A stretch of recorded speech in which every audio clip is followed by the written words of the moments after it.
Assalamualaikum warahmatullahi wabarakatuh. Kembali lagi dengan saya, Windy Aisyah Putri. Pada pertemuan kali ini, saya akan membahas sedikit tentang penjelasan IP address dan subnetting. Nah, pada pembahasan kali ini, saya akan membahas tentang pengenalan IP address dan subnetting, yang kedua IP public dan IP privat, yang ketiga classful dan classless addressing, dan yang keempat kasus subnetting, yang kelima konsep block subnet, dan yang terakhir adalah konsep switch dan router. Nah, yang pembahasan pada pertama kali ini yaitu pengenalan IP address dan subnetting. Apa sih itu IP address? IP address adalah ketika suatu perangkat ingin terhubung ke perangkat lainnya, baik itu menggunakan wired atau wireless, tentu saja memerlukan identitas nama pada setiap perangkat. Identitas tersebutlah yang dinamakan IP address. Subnetting adalah upaya atau proses untuk memecah sebuah network dengan jumlah host yang cukup banyak menjadi beberapa network dengan jumlah host yang lebih sedikit. Teknik subnetting membuat skala jaringan lebih luas dan tidak dibatas oleh kelas-kelas IP atau IP classes A, B, dan C yang sudah diatur. Pada pembahasan kedua yaitu IP address public dan privat. Public merupakan IP yang digunakan di internet dan bisa diakses dari mana saja.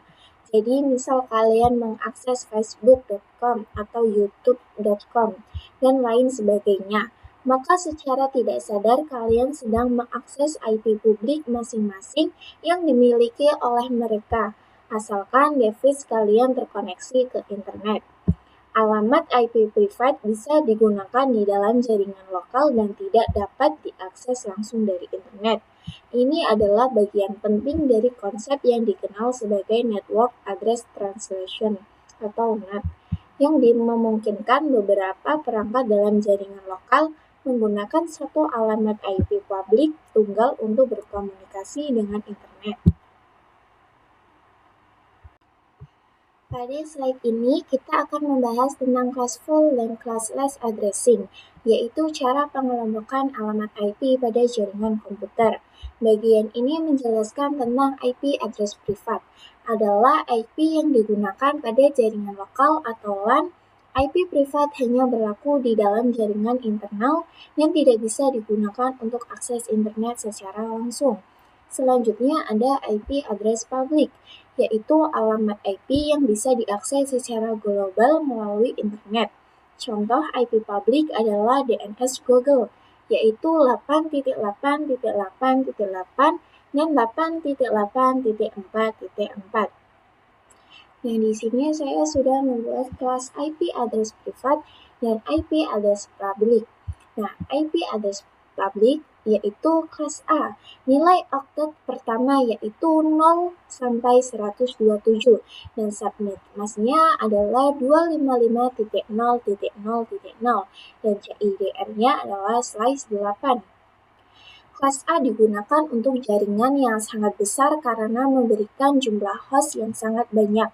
Biasanya dipakai oleh perusahaan besar atau organisasi berskala luas. Nah, kelas B, nilai oktet pertamanya adalah 128 sampai 191 dan subnet masknya adalah 255.255.0.0 dan CIDR-nya /16. Kelas B digunakan untuk jaringan menengah seperti kampus, instansi pemerintah, atau perusahaan yang ukurannya cukup besar. C-nya nilai oktet pertamanya 192 sampai 223. Subnet masknya 255.255.255.0 dan CIDR-nya /24. Kelas C adalah jaringan kecil yang biasanya digunakan oleh jaringan rumahan, sekolah, dan kantor kecil. Jumlah hostnya lebih sedikit. Nah, pada kelas D, E-nya digunakan untuk keperluan eksperimen atau penelitian, sehingga tidak dipakai untuk jaringan umum. Nah, di sini contoh kelas IP address privat yang berbeda dengan IP address publik.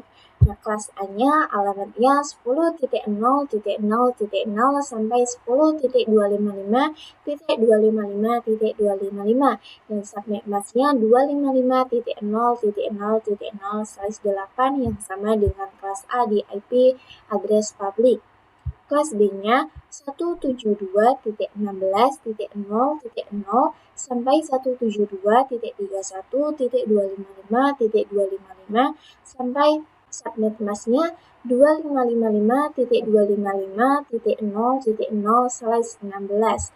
Nah, kelas C-nya alamatnya 192.168.0 sampai 192.168.255.255 dan subnet masknya 255.255.255.0/24. Ketiga rentang ini adalah alamat IP privat yang paling sering digunakan di jaringan lokal. Jadi pada slide ini kita mempelajari perbedaan IP privat dan IP publik, kemudian pembagian kelas IP dari kelas A sampai kelas E dan juga rentang IP privat pada setiap kelas. Pada slide ini kita akan membahas kasus subnetting. Untuk melakukan proses subnetting, Anda akan melakukan beberapa proses seperti prefix yang sesuai, subnet mask, IP network, IP broadcast range, dan IP yang bisa digunakan. Nah, kita masuk pada kasus subnetting 1, yaitu jumlah 12 PC atau jumlah PC-nya yaitu 12 dengan nomor IP 172.1.16.10.x. X-nya ini yang kita fokuskan untuk angka di belakangnya dengan cara mencari prefix, total IP, subnet, IP network, IP broadcast, dan IP range. Nah, cara yang pertama yaitu kita harus mencari prefixnya teman-teman. Nah, cara mencari prefixnya yaitu kita harus mencari angka yang tidak kurang dari 12 dan mendekati 12 dan melebihi 12. Nah, setelah kita mencari-cari, kita menemukan 2 pangkat 4 yang hasilnya 16. Kenapa sih harus 2 pangkat 4 yang hasilnya 16? Karena angka 16 ini tidak kurang dari 12, mendekati 12, dan melebihi 12. Nah, kita mencari prefixnya yaitu 32 dikurang 4 dari 2 pangkat 4 yang hasilnya 28 dan hasilnya /28. Yang kedua, kita harus mencari total IP. Nah, kita tambahkan 2.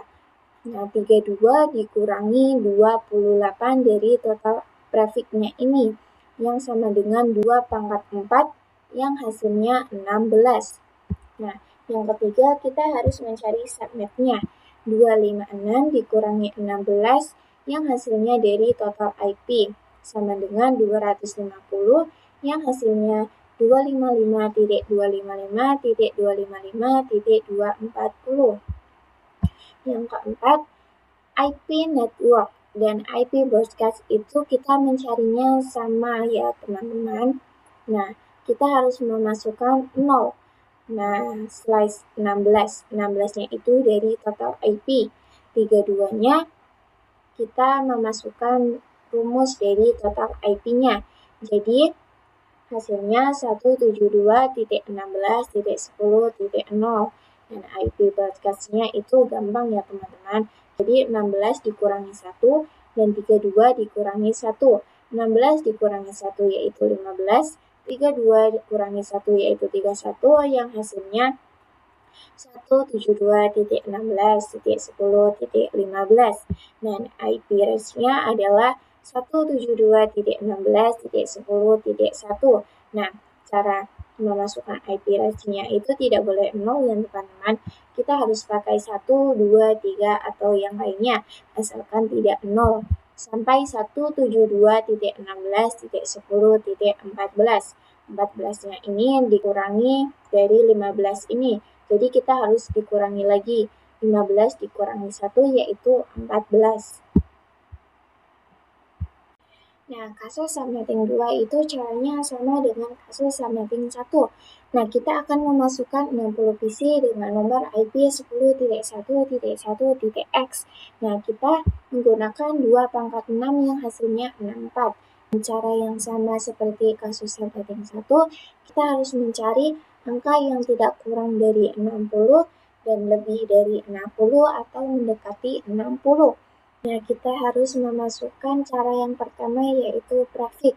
32 dikurangi pangkat 6 sama dengan 26 yang hasilnya slash 26. Yang kedua, total IP 2 dalam kurung 32 dikurangi 26 yang dari hasil grafiknya sama dengan 2 pangkat 6 sama dengan 64. Yang ketiga, subnet.